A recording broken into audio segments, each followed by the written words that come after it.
دنیا کا سب سے عظیم انسان کون تھا جس نے انسانی تاریخ کو بدل کر رکھ دیا؟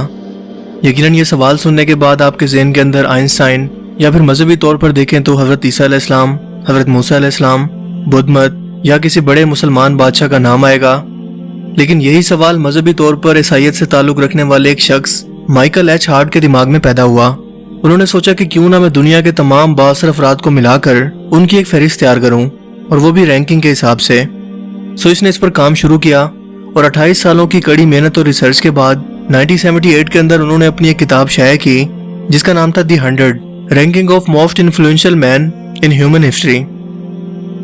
مائیکل ہارٹ ایک ریاضی دان اور ہسٹری کا علم رکھنے والا شخص تھا۔ اس نے ہسٹری کی تمام کتابوں کو اپنی ریسرچ کے لیے کھنگال دیا، قدیم صحیفوں کی مدد لی، مذہبی رہنماؤں کی ہسٹری پڑھی، اور حضرت آدم علیہ السلام کی پیدائش سے لے کر آج تک اس دنیا کے اندر جو بھی بڑے بڑے لوگ آج تک رہے ہیں جنہوں نے سوسائٹی کے اندر کچھ پازیٹیو چیزوں کو کنٹریبیوٹ کیا یا انسانی تاریخ کو بدل کر رکھ دیا، ان سب لوگوں کو اس لسٹ کے اندر ایڈ کر دیا گیا،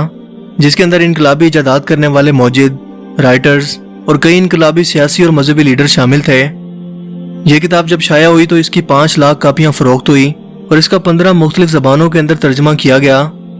لیکن کیا آپ جانتے ہیں کہ اس کتاب کی رینکنگ کے اندر سب سے پہلا نمبر کس شخصیت کا ہے؟ یعنی ایک ایسی انسانی شخصیت جس نے پوری ہیومن ہسٹری کے اندر انسانی تاریخ کو بدل کر رکھ دیا۔ ایون کہ مائیکل ہارٹ کا کہنا تھا کہ اگر ہم آج تک ان کی تعلیمات کو فالو کرتے تو اپنی پوری زندگی خوشی سے گزار سکتے تھے۔ اس نے اپنے وقت کی 20 عظیم بادشاہتوں کو فتح کیا۔ یہ وہ واحد شخص تھے جو مذہبی اور سیکولر دونوں طور پر کامیاب ہوئے۔ اس کے علاوہ کوئی بھی انسان اتنا سکسیسفل طریقے سے ہسٹری کے اندر کبھی کامیاب نہیں ہوا۔ کیا آپ جانتے ہیں کہ وہ شخصیت کون ہے؟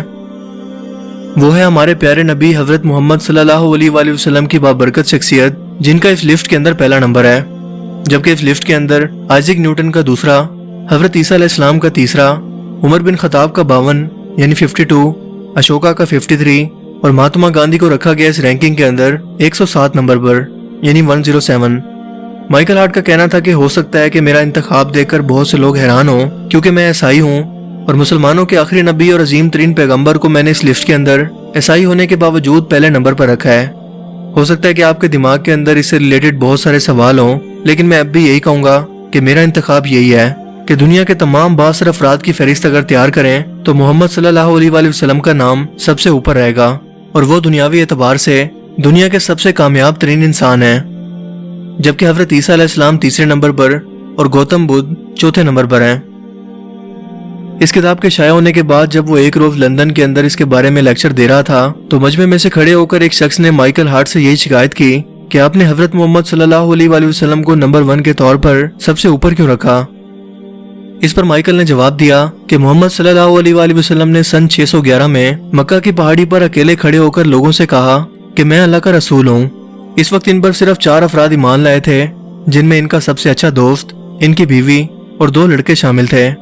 آج 1400 سال گزرنے کے بعد مسلمانوں کی تعداد 1.5 ارب سے زیادہ ہو چکی ہے، اور یہ سلسلہ یہاں رکا نہیں بلکہ اس میں روز بروز اضافہ ہو رہا ہے۔ اور آپ جانتے ہیں کہ اس وقت دنیا میں سب سے تیزی سے پھیلتا ہوا مذہب اسلام ہے، جس سے یہ ثابت ہوتا ہے کہ وہ جھوٹے نہیں تھے، کیونکہ جھوٹ 1400 سال تک کبھی چل ہی نہیں سکتا اور نہ ہی کوئی 1.5 ارب لوگوں کو بے وقوف بنا سکتا ہے۔ غور کرنے کی ایک اور بات تو یہ ہے کہ یہ اربوں مسلمان اپنے پیارے نبی محمد صلی اللہ علیہ وآلہ وسلم کی حرمت پر اپنی جان تک قربان کرنے کو تیار ہیں، یعنی مسلمان ان کی شان میں گستاخی کرنے والوں کو مارنے اور خود مرنے کے لیے ہر وقت تیار ہیں۔ کیا اس مجمع کے اندر کوئی بھی ایک شخص ایسا موجود ہے جو یسوع مسیح کے لیے اپنی جان بھی دینے کے لیے تیار ہو؟ اس سوال کے بعد پورے حال کے اندر خاموشی چھا گئی، کیونکہ ان میں سے کسی کے پاس اس کا کوئی جواب نہیں تھا۔ اگر آپ کو بھی اپنے پیارے نبی صلی اللہ علیہ وآلہ وسلم کی شان پر فخر ہے تو اس ویڈیو کو دوسرے لوگوں کے ساتھ بھی ضرور شیئر کریں تاکہ پوری دنیا کے لوگ اس کے بارے میں جان سکیں۔